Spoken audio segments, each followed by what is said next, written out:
Assalamualaikum warahmatullahi wabarakatuh. Selamat berjumpa lagi dengan Bapak di sini. Bagaimana kabarnya? Mudah-mudahan baik-baik saja ya. Tidak kurang suatu apapun. Sehat lahir dan batin ya. Bahagia jasmani dan rohani. Gitu ya. Jadi kalau hati kita sehat, pikiran kita jernih ya, hati kita jernih, insya Allah akan berdampak kepada tubuh kita juga akan sehat ya. Sesuai dengan peribahasa, di dalam tubuh yang sehat terdapat jiwa yang kuat. Jiwa yang kuat itu adalah jiwa yang mandiri, jiwa yang positive thinking, jiwa yang optimis, tidak berprasangka tidak baik ya, selalu mengambil hikmah di setiap kejadian, dan selalu mengambil pelajaran dari apa yang kita alami di dalam kehidupan kita sehari-hari. Gitu. Baik, untuk kali ini kembali Bapak akan Q&A ya.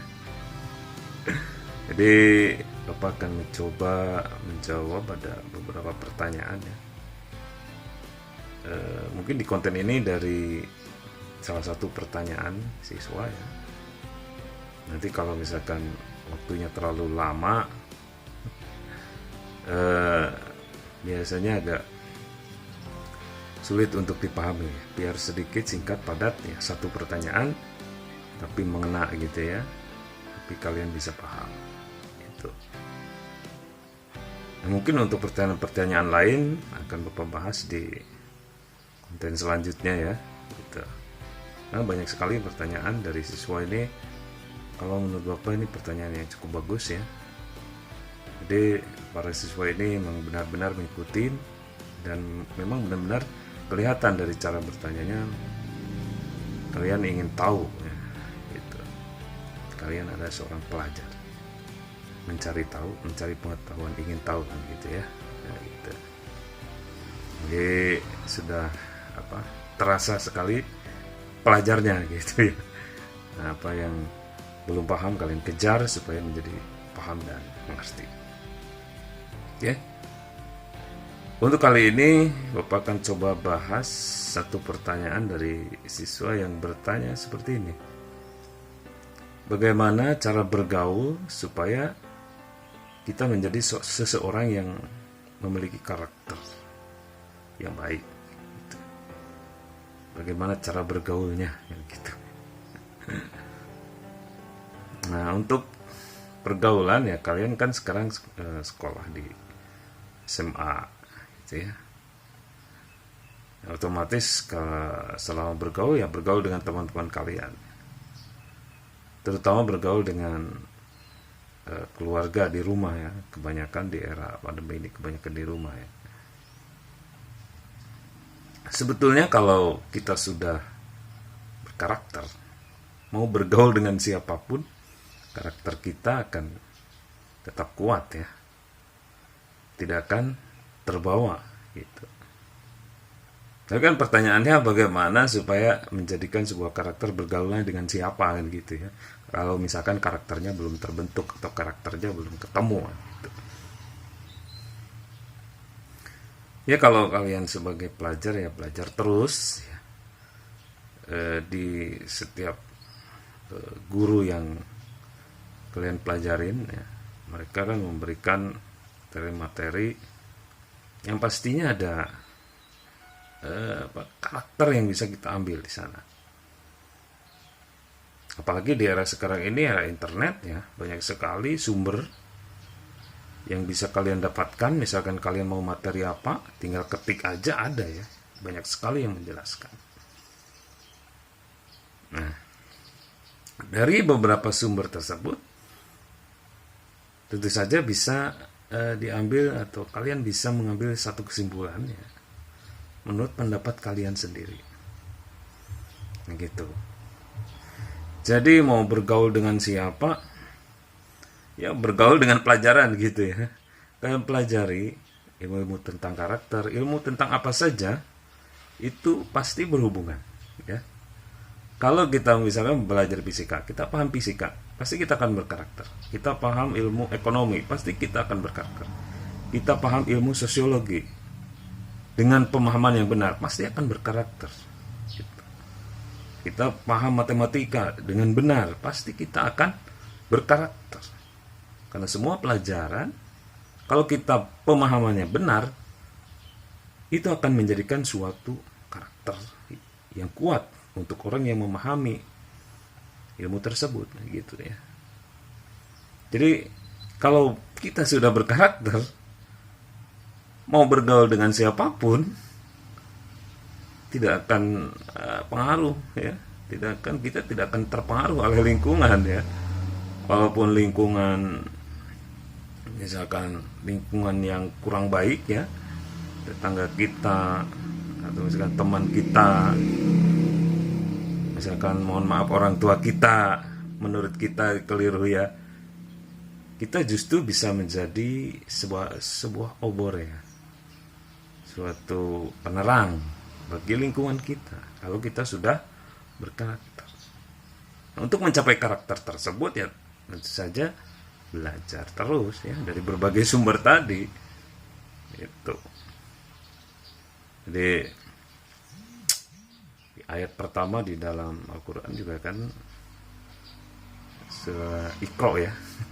Bacalah, gitu katanya.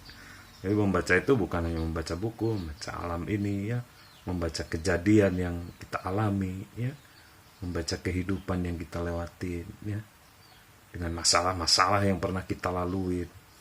Itu sumber bacaan, sumber belajar, sumber pengambilan hikmah di sana. Dengan seringnya kita belajar, mengambil suatu pelajaran dari setiap kejadian yang kita alami, lama-lama kita akan menemukan sebuah kesimpulan, sebuah kesadaran, sebuah pemahaman dengan pemikiran kita sendiri. Gitu.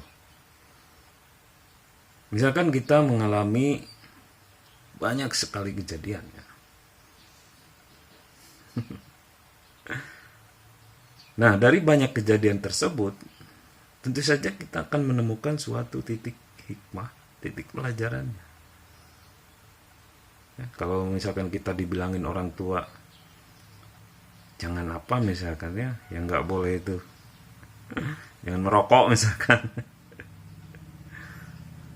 Kalau kita sudah mengalami sendiri dan kemudian kita terkena penyakit, misalkan paru-paru kita rusak, itu pelajaran, ya. Nah, makanya pelajaran yang paling baik, ya, itu adalah dari pengalaman sendiri, mengalaminya sendiri, karena itu fakta yang nyata. Biasanya kalau baru katanya kita, kebanyakan siswa itu belum percaya. Nah, gitu. Jadi kalau misalkan orang tua atau guru ngasih tahu, ya, kalian percaya aja dulu, ya, gitu, ya. Karena mereka sudah mengalaminya mungkin, ya, karena usianya yang lebih banyak, gitu. Makanya ngasih tahu kepada yang masih muda. Gitu. Kalau berjalan ke arah kiri itu berbahaya. Waduh, si bapak mah, gitu, ya. Coba kalau nanti kalian sudah mengalaminya, kalian akan menemukan pemahamannya sendiri. Makanya experience is the best teacher, itu, ya. Pengalaman itu guru yang paling berharga. Jadi dari berbagai pengalaman tersebut, dari berbagai siapa saja yang kita temuin, gitu, ya, dari berbagai buku-buku yang kita baca, dari televisi yang kita lihat, dari HP, ya, dari media sosial, banyak sekali pengetahuan yang masuk ke dalam alam pikiran kita. Kita akan bisa menyimpulkan satu pendirian, satu pemahaman menurut pemahaman kita sendiri. Ya, mungkin kalau memori kita nyampe, kalau masih tetap nggak nyampe juga, nggak ketemu karakternya, ya, kita ngikutin sama orang-orang yang terlihat sudah berkarakter, gitu. Kan kita bisa lihat orang yang mana yang berkarakter, mana yang enggak. Jadi mana yang berpengaruh orang itu, ya, mana perkataannya yang sesuai dengan kenyataan. kita kan bisa perhatikan ya. Misalkan kemarin dia berbicara tentang apa gitu, tentang A misalkan.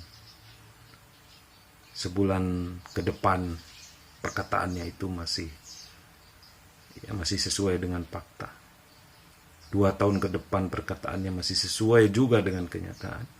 Itu memang perlu kita ikutin ya, kita pelajarin ya. Kita bertanya kepadanya, kita berguru kepadanya, sehingga kita bisa mencapai suatu pemahaman dan menjadi karakter kita gitu. Jadi untuk menjawab pertanyaan siswa, dengan siapa kita harus bergaul supaya mendapatkan sebuah karakter ya dengan pelajaran ya, dengan pengetahuan dari guru-guru kita ya, dari teman-teman kita, dari orang tua kita, dari media sosial juga ya. Kadang-kadang yang kita baca atau yang kita lihat itu ada yang positif, ada yang negatifnya, sehingga kita bisa mengambil sebuah kesimpulan dari apa yang ada di berbagai sumber tersebut, dari apa yang ada yang terjadi kepada kita sehari-hari. Kita bisa mengambil pelajarannya dan kita mengambil suatu pemahaman dan kesimpulan, sehingga itu bisa menjadikan sebuah karakter untuk kita pegangan dengan kesimpulan, oh iya ini ternyata begini nih caranya kayak gitu, ternyata ini nih, nah itu sampai di situ. Nah, ketika kamu sudah yakin seperti itu, kamu mau bergaul dengan siapapun, mau bergaul dengan 100 orang yang brengsek pun, kamu akan tetap menjadi dirimu. Ibaratnya 1 gram permata dengan 1 karung pasir ya tetap berharga 1 gram permata tersebut. Gitu ya. Kalau bisa misalkan dinilai harganya ya gitu. 1 kilogram emas gitu. Dengan 1 kilogram gabah gitu kan, walaupun kecil ya, walaupun satu dikelilingin banyak ya, tetap kalau dia itu berkarakter dan bernilai, dia tidak akan terpengaruh oleh lingkungan, bahkan dia bisa merubah lingkungan ya. Itu saja untuk pertanyaan dari salah satu siswa. Mudah-mudahan bisa dipahami dan mudah-mudahan bisa menjadikan satu pembelajaran. Semoga kalian semua disehatkan ya, sehat lahir dan batin, dimudahkan segala urusannya, dan dimudahkan juga ketika mengerjakan soal-soalnya. Wabillahi taufik wal hidayah. Wassalamualaikum warahmatullahi wabarakatuh.